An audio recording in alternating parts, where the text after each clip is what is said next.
Love handles, जिससे किसी भी बंदे को लव नहीं होता। एंड इन 2020 जब मैंने मेरी फिटनेस जर्नी की शुरुआत की थी, तब मेरा सारा फोकस था वेट गेन करने पे। तब मुझे नहीं पता था कि क्लीन बल्क क्या होता है और डर्टी बल्क क्या होता है। मुझे उस टाइम पे जो भी मिलता था मैं सब खा लेता था, चाहे वो क्लीन हो या डर्टी हो, क्योंकि उस टाइम पे मेरी सोच ऐसी थी कि जितना ज्यादा खाओगे उतना जल्दी आपका वेट गेन होगा। इसलिए मैं फास्ट फूड वगैरह सब खाता था। बेसिकली मैं quantity is greater than quality, इस चीज को फॉलो करता था, जो कि मेरी सबसे बड़ी गलती थी। एंड इन 2022 मैंने बहुत ज्यादा फैट पुट ऑन कर लिया था, इतना कि मुझे फोटोज लेने में भी बहुत शर्म आती थी। बट फिर भी मैंने एक दो फोटोज ले रखी है, जिससे आप आइडिया लगा लेना कि उस टाइम पे मेरी कंडीशन कैसी थी। So here is the photos.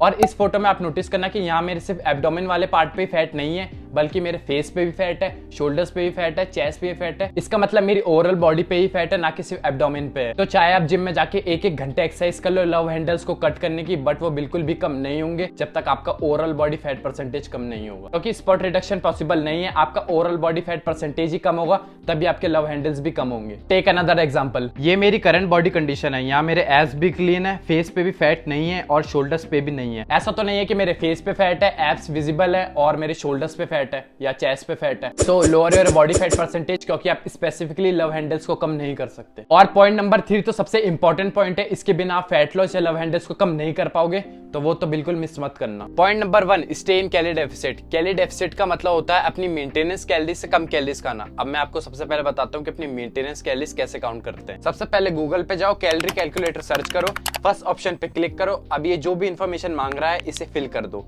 For example मैं मेरी इन्फो फिल कर रहा हूँ, क्लिक ऑन कैलकुलेट बटन। अब ये सबसे ऊपर जो आ रहा है maintain weight is equal to 2786 calories, तो ये मेरी मेंटेनेंस कैलोरीज है। तो मैं इतनी कैलोरीज खाऊंगा तो ना मेरा वेट बढ़ेगा ना मेरा वेट कम होगा। बट मुझे क्या करना है, मुझे फैट लॉस करना है, इसलिए मुझे अपनी मेंटेनेंस कैलोरीज से कम कैलोरीज खानी पड़ेगी। बट कितनी कैलोरीज कम खानी है, तो आपको ज्यादा कैलोरीज कट नहीं करनी, सिर्फ 200 कैलोरीज ही कम खानी है, जिसे हम कहेंगे कैलोरी डेफिसिट। और प्रोटीन इंटेक आपका होना चाहिए 2 into your body weight. For example मेरा बॉडी वेट है 64 kg, तो 64 into 2 is equal to 128 gram protein मुझे डेली का खाना है। इतना ज्यादा प्रोटीन क्यों खाना है वो मैं बताता हूँ आपको पॉइंट नंबर 2 में। अब आपने समझ लिया कि आपको कैलोरी डेफिसिट में खाना है, बट आपको पता कैसे लगेगा कि आप अपनी बॉडीज में कितनी कैलोरीज खा रहे हो? तो इसके लिए आप हेल्दीफाई मी ऐप का यूज कर सकते हो, जो आपको ऐप स्टोर या प्ले स्टोर दोनों पे मिल जाएगी इजीली। सिंपल, आपको क्या करना है, आपको अपना फूड एंटर करना है और ये बता देगा कि उस फूड में कितनी कैलोरीज होती है। स्टार्टिंग में कैलोरीज ट्रैक करना थोड़ा मुश्किल हो सकता है, बट आप इसे स्टार्टिंग में ट्रैक करोगे, थोड़े टाइम तक इसे रेगुलर रहोगे, तो आपको अपनी बॉडी में चेंजेस दिखना स्टार्ट हो जाएंगे। फिर आप खुद ब खुद इस चीज को फॉलो करने लगोगे और ट्रस्ट में ये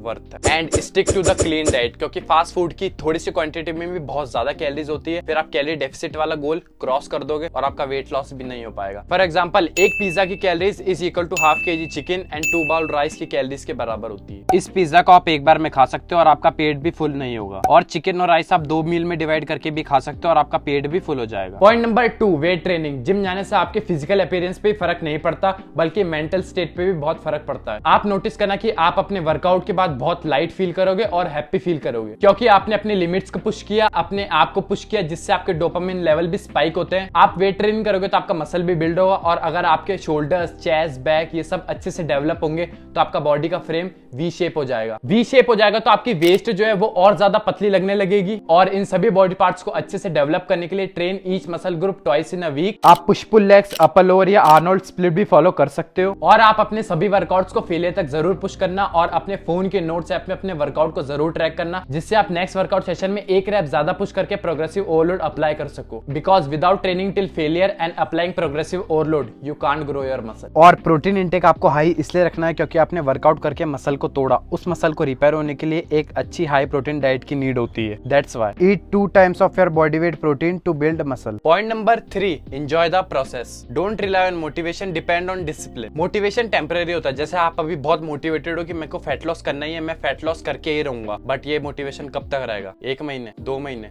उसके बाद आपका डिसिप्लिन ही काम आता है। और डिसिप्लिन से भी ज्यादा इंपॉर्टेंट है आप उस चीज को एंजॉय करना सीखो। आप उस चीज को एंजॉय करोगे तो वो काम नहीं लगेगा। और जरूरी नहीं है आप ये चीज सिर्फ फिटनेस में ही अप्लाई करो, आप लाइफ के किसी भी फील्ड में ये चीज अप्लाई करोगे तो ये चीज बहुत बेनिफिशियल है। तो एंड रिजल्ट पे फोकस करने से अच्छा start enjoying the process and you will succeed in any part of life. Okay, तो यही था हमारा आज का वीडियो। अगर आपको इस वीडियो से कुछ भी सीखने को मिला हो तो मेक श्योर आप वीडियो को लाइक जरूर कर देना, चैनल को सब्सक्राइब भी कर देना, ताकि मैं इससे भी अच्छे कंटेंट लाऊं तो आप मिस ना कर पाओ। और अपने उस जिम ब्रो से भी जरूर शेयर करना है वीडियो जिससे लव हैंडल्स की प्रॉब्लम है। और आपको कोई भी फिटनेस रिलेटेड क्वेश्चन है, क्वेरी हो, तो आप मुझे कमेंट सेक्शन में पूछ सकते हो, मैं जरूर रिप्लाई करूंगा। मिलता हूँ नेक्स्ट वीडियो में। Till then keep grinding, stay be, take care, bye.